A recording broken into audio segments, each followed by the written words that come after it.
नमस्कार, हमारा उत्तराखंड में आपका बहुत बहुत स्वागत। मैं हूं प्रियंका। सबसे पहले बात करेंगे आज की हेडलाइंस की। पीएम मोदी ने पहाड़ों में बढ़ते कोरोना संक्रमण पर जताई चिंता, हर संभव मदद का दिया भरोसा, स्थिति पर लगातार रख रहे हैं नजर। देहरादून में आज से शुरू होगा 18+ का वैक्सीनेशन, सीएम तीरथ सिंह रावत ने कैंप का किया उद्घाटन। राधा स्वामी सत्संग भवन में शुरू हुआ टीकाकरण। कोरोना को लेकर एक्शन में सीएम तीरथ सिंह रावत, कहा कार्यक्रम में कोविड प्रोटोकॉल तोड़ने पर करे सख्त कार्रवाई। महंगे दाम और कालाबाजारी करने वाले अस्पतालों पर सीएम सख्त, दोषी पाए जाने पर होगी कड़ी कार्रवाई। प्रशासन और स्वास्थ्य विभाग को दिए गए कड़े निर्देश। उत्तराखंड में कोरोना का कहर, 24 घंटे में रिकॉर्ड 180 मरीजों की मौत, 5,890 नए संक्रमित मिले। एक्टिव केसेस की संख्या 74,000 पार। उत्तराखंड में मंगलवार से पूरे प्रदेश में 18 मई तक सख्त कोविड कर्फ्यू, समारोह में अधिकतम 20 लोग होंगे शामिल, नई गाइडलाइन हुई जारी। आप देख रहे हैं के न्यूज, खबरों का सारथी। बुलेटिन की शुरुआत करते हैं। उत्तराखंड में आज से 18 वर्ष के ऊपर के लोगों को वैक्सीन लगानी शुरू हो गई है। देहरादून के राधा स्वामी सत्संग भवन में मुख्यमंत्री तीरथ सिंह रावत ने वैक्सीन सेंटर का शुभारंभ किया है। वैक्सीनेशन को लेकर मुख्यमंत्री तीरथ सिंह रावत से हमारे संवाददाता नवाब चौधरी ने की खास बातचीत, आपको सुनाते हैं। उत्तराखंड सीएम तीरथ सिंह रावत राधा स्वामी सत्संग भवन पहुंचे हैं और यहां पर आज 18+ वालों का जो है वैक्सीनेशन होना है और पीछे जो है सीएम तीरथ सिंह रावत यहां पर मुआयना करने पहुंचे हैं और यहाँ पर जो है वैक्सीनेशन सेंटर का भी जो है उद्घाटन यहाँ पर मुख्यमंत्री तीरथ सिंह रावत ने किया है। और आज से जो है पूरे उत्तराखंड में जो है 18+ से ऊपर के जो युवा हैं उनका जो है आज वैक्सीनेशन होना है। और इस वक्त आप देख सकते हैं कि कैबिनेट मंत्री सुबोध उनियाल, धन सिंह रावत राज्य मंत्री यहाँ पर मौजूद हैं, सभी आला अधिकारी यहाँ पर पहुंचे हैं। सीएम कोशिश करेंगे हम मुख्यमंत्री तीरथ सिंह रावत से जो है थोड़ी बात कर पाए। सर, आज 18+ का वैक्सीनेशन हो रहा है, कितना बड़ा इनिशिएटिव है? देखिए, बड़ा उत्साह नौजवानों में है और ये लगातार निरंतर पूरे प्रदेश के अंदर ऐसे आज शुभारंभ है। और मैं ये कह सकता हूँ कि उत्तराखंड एक ऐसा राज्य है शुरू में ही जिसने कि 50 लाख से भी अधिक नौजवान बहनें इसमें आने वाले हैं और 400 करोड़ से भी अधिक ऐसे फ्री वैक्सीन लगाने का काम कर रहे हैं। सर चलिए आप हो गया। मुख्यमंत्री तीरथ सिंह रावत का कहना है कि 50 लाख युवाओं को जो है वैक्सीन लगा जाएगी। देहरादून से लेकर मैं के साथ मैं नवाब चौधरी, के न्यूज इंडिया। प्रदेश के मुख्यमंत्री त्रिवेंद्र सिंह रावत आज कोरोना संक्रमण से निपटने के लिए की गई व्यवस्थाओं का जायजा लेने के लिए हल्द्वानी के बाद अल्मोड़ा दौरे पर पहुंचे। मुख्यमंत्री अल्मोड़ा के बेस यानी कोविड अस्पताल पहुंचे, जहां पहुंचकर उन्होंने अस्पताल का पूरा निरीक्षण किया। इस दौरान सीएम के साथ कैबिनेट मंत्री सुबोध उनियाल, राज्य मंत्री रेखा आर्या समेत कई सांसद मौजूद रहे। अल्मोड़ा के कोविड अस्पताल का निरीक्षण करने के बाद सीएम ने कहा कि कोरोना एक युद्ध है, इससे निपटने के लिए सरकार ने पूरी तैयारी की है। उन्होंने साथ ही ये भी कहा कि अल्मोड़ा के बेस अस्पताल और मेडिकल कॉलेज का निरीक्षण किया गया है। साथ ही यहाँ अधिकारियों को जल्द ही व्यवस्था सही करने के निर्देश भी दिए गए। तो उससे क्या पेशेंट क्या वंडर अराउंड घूमते रहते हैं, इसकी वजह से देखिए, आज कोरोना महामारी के कारण पूरा देश जूझ रहा है, पूरा विश्व जूझ रहा है और उसी के तहत आज व्यवस्थाओं को देखने के लिए मैं हल्द्वानी के बाद अल्मोड़ा आया हूँ। यहाँ भी मेडिकल कॉलेज और बेस अस्पताल जो है उन दोनों का मैंने मुआयना करने की बात किया है। साथ ही ऑक्सीजन प्लांट और इसकी भी समय सीमा तय करने की बात मैंने की है। इसमें बिल्डिंग का जो अभी तक काम जारी था, किन्हीं कारणों से वो रुका रहा।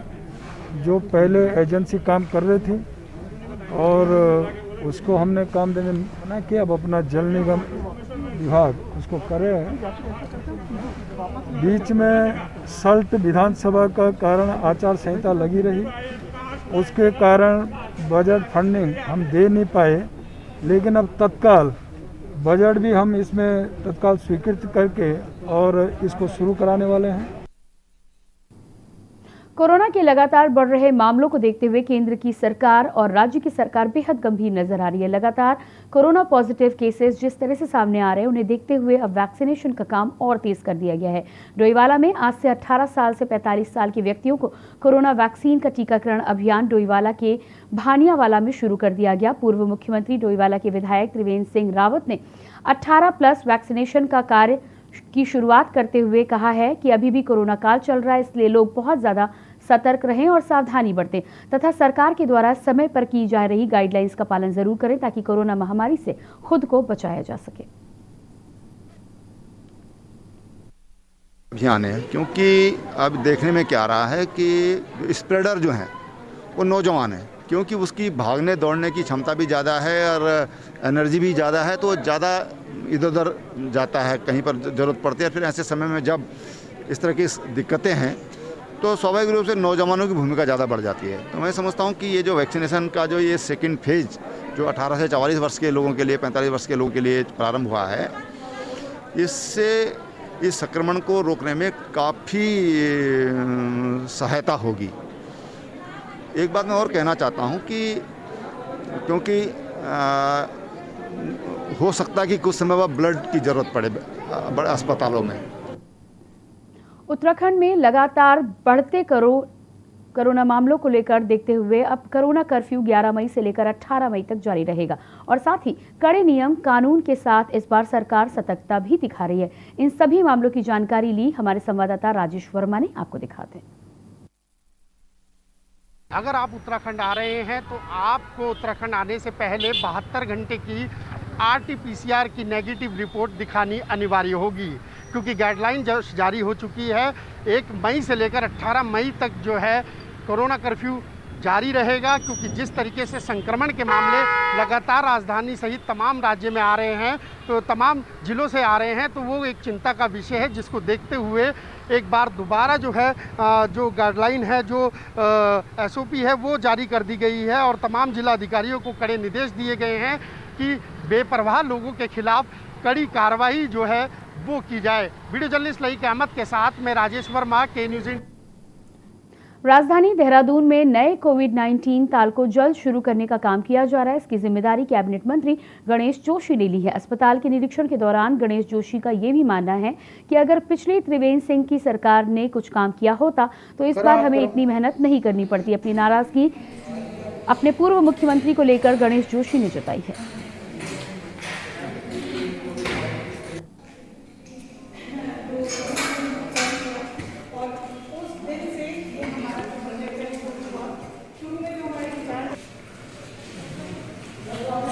को स्वीकार कर रहे हैं। अगर हमने पहले कुछ किया होता तो आज हमें इस स्थिति का सामना नहीं करना पड़ता, क्योंकि हमें अंदेशा नहीं था कि ऐसा होगा। इस वजह से हमने लापरवाह हो गए और उसका परिणाम यह हो कि आज हमें दुष्ट पर दिन रात काम करना पड़ रहा है। लेकिन आज मंत्रियों को जिलों की जिम्मेदारी दी गई है। और अगली खबर देहरादून से है, जहां मुख्य सचिव ओम प्रकाश ने प्रदेश में कोरोना महामारी से लड़ने के लिए स्वास्थ्य तैयारियों को लेकर प्रेस वार्ता कर जानकारी दी। इस दौरान मौजूद स्वास्थ्य सचिव ने अमित नेगी के आंकड़ों की जानकारी देते हुए बताया है कि आज प्रदेश में ऑक्सीजन सपोर्टेड बेड की संख्या 5,500 से अधिक हो चुकी है। वहीं 1390 ICU प्रदेश में मौजूद है। वेंटिलेटर की संख्या को बढ़ाकर 876 कर दिया गया है। साथ ही ऑक्सीजन सिलेंडर की संख्या की यदि हम बात करें तो वो भी 9,900 के पार पहुंच गई है। मुख्य सचिव ओम प्रकाश ने बताया कि प्रदेश में 126 मीट्रिक टन ऑक्सीजन उपलब्ध हो रही है। बढ़ती मौत के आंकड़ों पर ओम प्रकाश ने कहा कि 76% मौतें अस्पताल में देरी से पहुंचने के चलते हो रही हैं। इसके साथ ही मुख्य सचिव द्वारा निजी अस्पतालों का रोजाना का डेटा अपडेट करने के कड़े निर्देश भी दिए गए।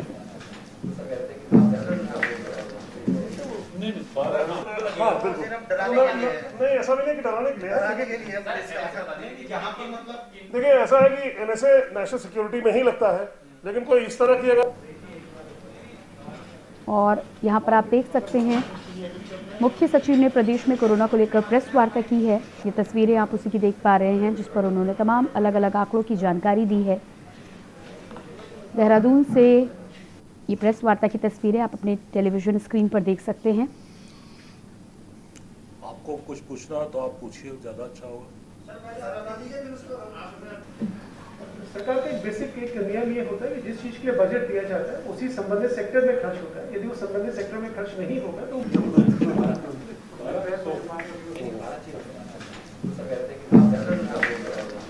और ये देहरादून से प्रेस वार्ता की तस्वीरें हम आपको लगातार दिखा रहे हैं, जिसमें तमाम जानकारी दी गई है। बताया जा रहा है कि सिलेंडर की संख्या भी बढ़ाई गई है। 9,900 के करीब इस समय प्रदेश में सिलेंडरों की संख्या उपलब्ध है। इसके अलावा तमाम आंकड़े कोविड महामारी से जुड़े हुए उपकरणों को लेकर इस प्रेस वार्ता में दिए गए। बेसिक आंकड़े आप सबके समक्ष रखना चाहूँगा कि राज्य सरकार के द्वारा क्या तैयारी की गई है। इसमें आप यदि आप नोट करना चाहेंगे तो नोट कर लीजिए। हमारे मार्च 2020 के क्या आंकड़े थे और उसके बाद आज के इसमें मई 2021 में क्या आंकड़े हैं। सबसे पहला आंकड़ा मैं आपको देना चाहूँगा हमारे ऑक्सीजन सपोर्टेड बेड्स का। ऑक्सीजन सपोर्टेड बेड्स हमारे मार्च 2020 से 673 थे, 673। आज की डेट में हमारे ऑक्सीजन सपोर्टेड बेड 5,500 के ऊपर है। तो 673 से ये आंकड़ा हमारा ऑक्सीजन सपोर्टेड बेड्स का 5,500 बढ़ गया। इसी प्रकार से हमारे आईसीयू 216 थे मार्च 2020 में और अब ये आंकड़ा बढ़ के 1,390 हो गया, 1390। तो आईसीयू हमारे सब्सटेंशियली बड़े हैं। इसके बाद जो नंबर ऑफ वेंटिलेटर्स हमारे डिफरेंट फैसिलिटीज में लगे थे, मार्च 2020 को ये आंकड़ा 116 था, 116, और आज ऑन डेट हमारा ये आंकड़ा 176 है, यानी कि इससे भी काफी गुना बढ़ोतरी हुई है। इसके बाद यदि आप ऑक्सीजन सिलेंडर्स देखेंगे तो ऑक्सीजन सिलेंडर्स जो हमारी अलग अलग फैसिलिटी में थे वो 1193 थे, 1193 हमारे मार्च 2020 में। आज की डेट में करीब 9,900 सिलेंडर्स हैं जो हमारे डिफरेंट फैसिलिटीज में ऑपरेट कर रहे हैं। इसी प्रकार आप ऑक्सीजन कॉन्सेंट्रेटर्स का यदि देखेंगे, जो सबसे मेन, ये सारी चीजें वो मुख्य बिंदु हैं जो कोविड से फाइट करने के लिए सबसे महत्वपूर्ण है। मैं चाहूँगा कि जब से ये अभियान शुरू हुआ है हमारे करीब 1150 के करीब कालाबाजारी की सूचनाओं पर रेड किए हैं लोगों ने। हमारे डायल 112 पे भी लगातार फ़ोन आ रहे हैं और तमाम और भी जगह पे जो फ़ोन आ रहे हैं। अभी हमारे डीजी महोदय ने सभी थानाध्यक्षों को भी इसका इंचार्ज बनाया, एक मिशन हौसला बनाया जिसमें कि डीएम के साथ वो सामंजस्य करके जनपदों में ऑक्सीजन के और बाकी और चीज़ों की सुविधाएं को वो रीडिस्ट्रीब्यूट कर रहे हैं, उसमें मदद कर रहे हैं। साथ में मैं आपको बताना चाहूँगा कि चालानों की जो स्थिति हो रही है पहले की तुलना में, आप जरूर कहना चाहते हैं कि चालान थोड़े ज़्यादा हो रहे हैं, बिकॉज कर्फ्यू थोड़े स्ट्रिक्ट होने आवश्यक भी थे, लोग अनावश्यक सड़कों पर घूम रहे थे। और मैं मानता हूँ कि ये मैसेज आपके माध्यम से उनको जाएगा कि कर्फ्यू को तोड़ने में हल्के में नहीं लिया जाएगा, तो ये मैसेज ही काफ़ी है। उसके बाद अपने आप से पुलिस जो है वो थोड़ी सी लाइटर होगी जब देखेगी कि माहौल थोड़ा नॉर्मल हो गया, बिकॉज अभी भी स्थिति ऐसी है कि बहुत ज़्यादा लोग कर्फ्यू के नियमों को तोड़ रहे हैं। 10 लीटर प्रति मिनट की दर से सप्लाई होनी चाहिए और जो आईसीयू बेड है उसमें 24 लीटर प्रति मिनट के हिसाब से सप्लाई होनी चाहिए। तो जितने बेड हमारे पास हैं, ऑक्सीजन सपोर्टेड बेड और आईसीयू बेड, इनके लिए हमें 165.18 मेट्रिक टन ऑक्सीजन चाहिए। अभी जो बेड ऑक्युपाइड हैं, जो भरे हुए हैं, उनके लिए हमें लगभग जो है 130 मेट्रिक टन चाहिए और अभी हमें जो उपलब्ध है वो 126 मेट्रिक टन जो है औसत के हिसाब से प्रतिदिन उपलब्ध हो रहा है और 5 मेट्रिक टन जो है जो हमारे हॉस्पिटल हैं वहाँ पर जो प्लांट्स लगे हैं उससे उपलब्ध हो रहा है और बहुत शीघ्र जो है जो और हॉस्पिटल में लगने हैं प्लांट्स, उससे हमें 4 मेट्रिक टन उपलब्ध हो जाएगा। भारत सरकार ने जो एलोकेशन दिया है हमें वो है 183 मेट्रिक टन, लेकिन इसमें एक दिक्कत ये है कि इसमें हमारा 60 मेट्रिक टन जो है वो प्रदेश से बाहर से है। और बुलेटिन में फिलहाल वक्त है एक छोटे से ब्रेक का, जल्द हाजिर होते हैं। आप देख रहे हैं के न्यूज, खबरों का सारथी। अगर आपकी कोरोना रिपोर्ट पॉजिटिव आती है तो घबराएं बिल्कुल नहीं। जब तक डॉक्टर न कहे तब तक आपको अस्पताल में भर्ती होने की भी जरूरत नहीं, क्योंकि आपके घर पर हो सकता है आपका सही और सुरक्षित इलाज। डॉक्टर की सलाह पर दी गई होम आइसोलेशन किट में रखी दवाइयां समय समय पर लेते रहें। आपको ऑक्सीजन के लिए जरा भी पैनिक होने की जरूरत नहीं। यदि 90 से नीचे ऑक्सीजन का सैचुरेशन आता है तभी हॉस्पिटल का रुख करें। आपको घबराने की जरूरत नहीं है, कई कोविड के मरीज घर पर रह करके स्वस्थ हो चुके हैं। ऑक्सीजन लेवल 94 से कम होने पर भी घबराए नहीं। आप घर बैठे www.esanjeevaniopd.in पर डॉक्टर से सलाह ले सकते हैं या हेल्पलाइन 104 पर कॉल कर सकते हैं। याद रखें, अधिकतर कोरोना संक्रमित लोग घर पर ही ठीक होते जा रहे हैं। अपना हौसला बनाए रखें।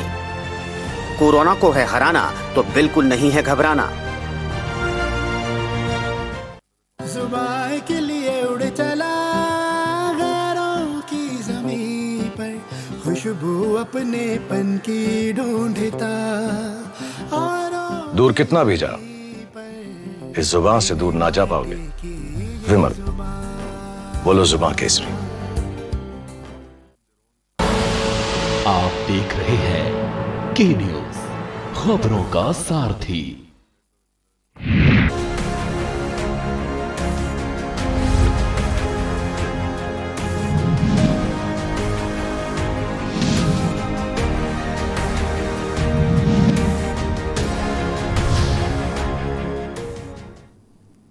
ब्रेक के बाद बात करेंगे अगली खबर की। प्रदेश भर में कोरोना का टीकाकरण अभियान शुरू हो रहा है। 18 वर्ष से 44 वर्ष तक की आयु के लोगों को कोरोना का टीका लगाया जाएगा। आज ऋषिकेश के एक स्कूल में टीकाकरण के शुभारंभ पर विधानसभा अध्यक्ष प्रेमचंद्र अग्रवाल पहुंचे, जहां स्थानीय लोगों ने विधानसभा अध्यक्ष का उद्घाटन समारोह में आने पर विरोध जताते हुए मुर्दाबाद के नारे लगाए। वहीं लोगों का कहना है कि सुबह 8 बजे से लेकर लाइनों में खड़े होकर टीका लगवाने का इंतजार कर रहे हैं और विधानसभा अध्यक्ष 11 बजे पहुंचकर फोटो खिंचवाकर वाहवाही लूटने का प्रयास कर रहे हैं, जिसका विरोध जनता के द्वारा किया गया।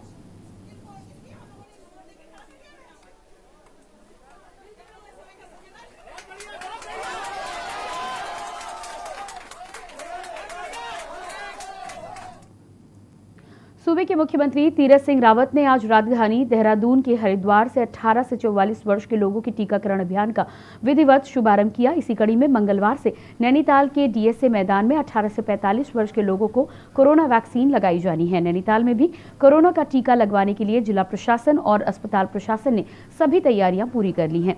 नैनीताल विधायक संजीव आर्य ने बताया कि वैक्सीनेशन को लेकर सभी तैयारियां पूरी कर ली गई हैं। वैक्सीनेशन रजिस्ट्रेशन के लिए डीएसए नाम से ऐप बनाया गया है, जिस पर लोग रजिस्ट्रेशन करा सकते हैं।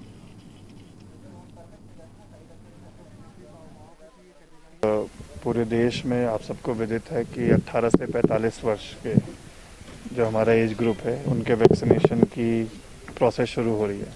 इसी क्रम में आज नैनीताल में मैं स्वयं तैयारी देखने के लिए आया था। हमारे सीएमएस बीडी पांडे भी यहाँ पर उपस्थित थे और लगभग 500 प्रतिदिन का हमने लक्ष्य रखा है कि हम 18 से 45 के एज ग्रुप के लोगों को वैक्सीनेट करेंगे। और हमारा लक्ष्य है कि हम 1 महीने के अंदर, क्योंकि काफ़ी हद तक नैनीताल में वैक्सीनेशन की जो प्रोसेस है वो बहुत बेहतर रही है। चाहे हमारा पूरा हाई कोर्ट हम ऑलरेडी कवर कर चुके हैं, म्यूनिसिपल कॉरपोरेशन हम कवर कर चुके हैं। इसके अलावा 45 से ऊपर के ब्रैकेट में हमने लगभग वैक्सीनेशन की प्रोसेस को कंप्लीट किया है। और अगली खबर रुड़की के कलियर विधानसभा क्षेत्र से है, जहां रामपुर में सड़क निर्माण को लेकर ग्रामीणों ने विरोध जताया। ग्रामीणों का कहना है कि सड़क खुदाई कराकर सड़क का निर्माण कराया जाए ताकि उनके मकान गहराई में जाने से बच सकें। इस मौके पर पहुंचे क्षेत्रीय विधायक को ग्रामीण द्वारा खूब खरी खोटी भी सुनाई गई। विवाद के दौरान वीडियो सोशल मीडिया पर खूब वायरल हो रहा है, जिसमें ग्रामीण गुस्से वाले लहजे में विधायक को खूब खरी खोटी सुना रहे हैं। इस दौरान कुछ ग्रामीण हंगामे को शांत कराने का प्रयास भी करते हुए नजर आए। क्षेत्रीय विधायक हाजी फुरकान अहमद को ग्रामीणों द्वारा खूब खरी खोटी सुनाई गई।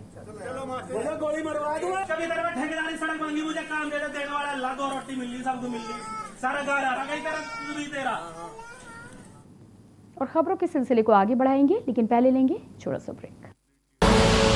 आप देख रहे हैं के न्यूज, खबरों का सारथी। कोरोना के नए स्ट्रेन की वजह से बढ़ते संक्रमण को समय से रोकने के लिए मरीजों में लक्षण की पहचान सबसे जरूरी है। आप तक पूरी और सही जानकारी पहुंचे, यही लक्ष्य है उत्तराखंड सरकार का। सुनिए होम आइसोलेशन पर क्या है एक्सपर्ट डॉक्टर की सलाह। बहुत इम्पॉर्टेंट है होम आइसोलेशन। कई लोग इसमें ठीक भी हो जा रहे हैं और इसमें कुछ चीज़ों का हमें विशेष ध्यान रखना पड़ेगा। जो संक्रमित व्यक्ति है उसका रूम अलग होना चाहिए, उसका वॉशरूम भी अलग होना चाहिए और वो अपने को आइसोलेट कर लें। और इसमें जो घर के लोग हैं उनको भी, जैसे उनको खाना देना तो वो भी मास्क पहने। एसिम्प्टोमेटिक भी होते हैं जिनमें कोई सिम्टम्स नहीं है लेकिन वो पॉजिटिव हैं। ये नहीं कि वो सिम्टम नहीं है और पॉजिटिव हैं तो वो घूम रहे, नहीं, उनको भी 14 दिन तक क्वारंटाइन होना ही होना है। होम आइसोलेशन के दौरान जो किट आपको सरकार द्वारा दिया जा रहा है उस किट में mask, sanitizer, thermometer, pulse oximeter, इसके अतिरिक्त दवाइयाँ जैसे कि paracetamol, azithromycin, ivermectin, vitamin C with zinc है। इनको नियमित सेवन करें तथा अपनी मॉनिटरिंग करें। उत्तराखंड सरकार टेलीमेडिसिन और ऑनलाइन उपचार को अपनी प्राथमिकताओं में शामिल कर जनता को स्वास्थ्य सुविधाएं पहुंचा रही है। यदि आपका ऑक्सीजन लेवल 95 से कम आता है तो ई संजीवनी के माध्यम से हमारे विशेषज्ञ चिकित्सकों से परामर्श ले सकते हैं। आप सबको डरने की जरूरत नहीं है। हम सभी डॉक्टर, सारे स्पेशलिस्ट अपने हॉस्पिटलों के साथ आपके लिए तैयार हैं। आपने सिर्फ अपने कुछ लक्षणों को पहचानना है। यदि आपको बुखार होता है और जो कि 100 और 101 से 3 दिन में भी नीचे नहीं आ रहा है, आपको साथ में खांसी होनी शुरू हो रही है, तो आप तुरंत अपनी जांच कराइए। हमारे पास ऑक्सीजन बेड और दवाइयाँ पूरी मात्रा में हैं। जब ज़रूरत हो तो आप 104 हेल्पलाइन में कॉल करके भी हमसे संपर्क कर सकते हैं। और अब सलाह कोरोना वैक्सीनेशन से जुड़ी है, ध्यान से सुनिए। सभी लोग जितनी जल्दी हो सके अपने को वैक्सीन लगवाएं। वैक्सीन लगाने से फ़ायदा ये है कि आपको यदि कोविड हो भी रहा है तो उसका जो संक्रमण होगा बहुत हल्का होगा। वैक्सीन लग भी जाए उसके बावजूद भी आपको मास्क को अच्छी तरह पहना, नाक और मुंह कवर करते हुए, और 2 गज की दूरी बनाए रखें, भीड़ वाली जगह में ना रहें और साथ में अपने हाथों को नियमित ढंग से धोते रहें।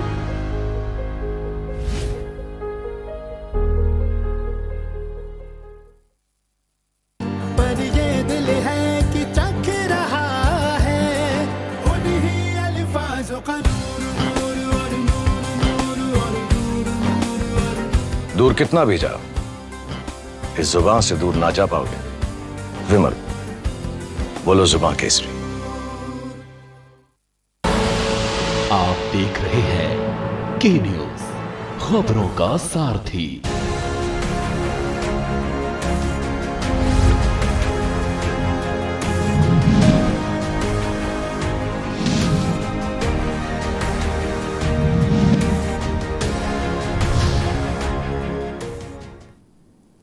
ब्रेक के बाद रुक करते हैं अगली खबर का। उत्तर प्रदेश में ऑक्सीजन को लेकर मची हाहाकार का असर उत्तराखंड में साफ दिखाई दे रहा है।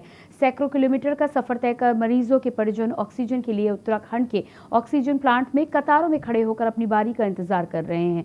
भले ही यूपी सरकार दावे कर रही हो कि प्रदेश में ऑक्सीजन की कमी नहीं है, लेकिन ऑक्सीजन प्लांटों में खड़े मरीजों के परिजनों की विवशता यूपी सरकार के दावों की पोल खोल रही है। मरीजों को अस्पताल में भर्ती कर ऑक्सीजन के लिए भटकती यूपी की जनता ऑक्सीजन प्लांटों में सिलेंडर लेकर खड़ी है और मरीजों को बचाने के लिए सैकड़ों किलोमीटर का लंबा सफर तय कर सिलेंडर भरवाने के लिए उत्तराखंड के प्लांटों में लाइनों में लगी हुई है। वहीं उत्तराखंड सरकार यूपी से आने वाले जरूरतमंदों को पूरी तरह से सहयोग कर रहे हैं, जिससे मरीजों के उपचार में कोई बाधा न आए।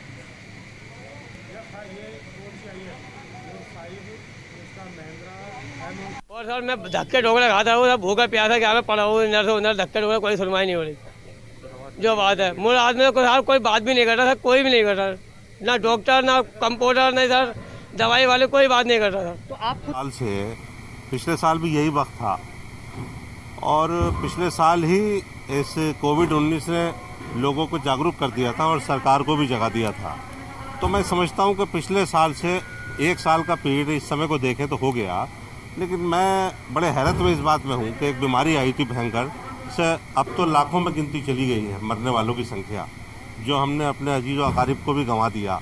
अमरोहा से आए हैं और ये बताइए कि वहाँ पर क्या दिक्कतें हैं जो आपको यहाँ आना पड़ा इतनी दूर? जी दिक्कतें वहाँ पे ऐसी हैं ना, हमारे यूपी में सिलेंडर की इतनी ज़्यादा शॉर्टेज है कि वहाँ पे 6-6 दिन की एडवांस मतलब बुकिंग चल रही है। 6-6 दिन के बाद लोगों का नंबर आ रहा है।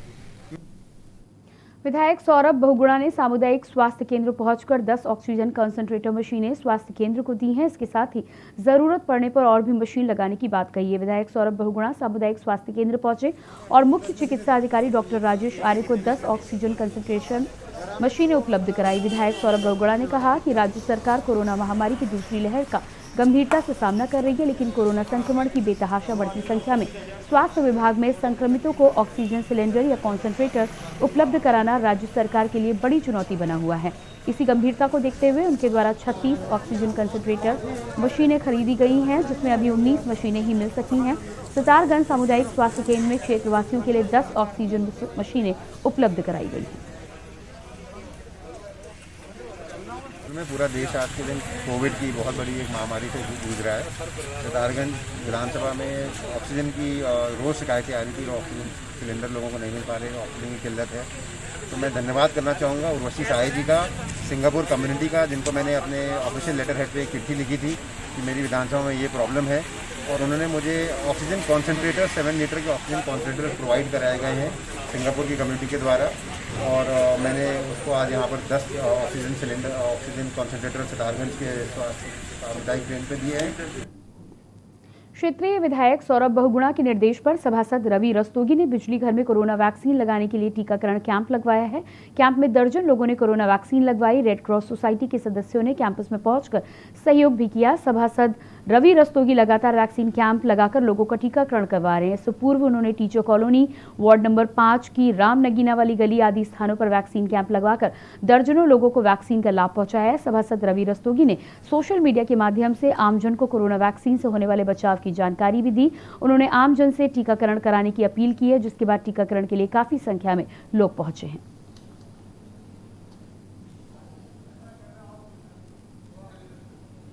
जो है कोरोना वैक्सीन का कैंप लगाया जा रहा है। माननीय क्षेत्रीय विधायक सौरभ बहुगुणा जी के निर्देश पर आज विद्युत विभाग में जो है कैंप का आयोजन किया गया, और लगातार आप देख ही रहे होंगे कि रेड क्रॉस सोसाइटी के लोग लगातार वैक्सीन कैंपों में सहयोग कर रहे हैं। और आज जैसा कि यहाँ पर विद्युत विभाग में जो है कैंप लगाया गया और बढ़ चढ़कर लोग। और फिलहाल इस बुलेटिन में इतना ही। बाकी खबरों के लिए देखते रहिए के न्यूज़ इंडिया। नमस्कार।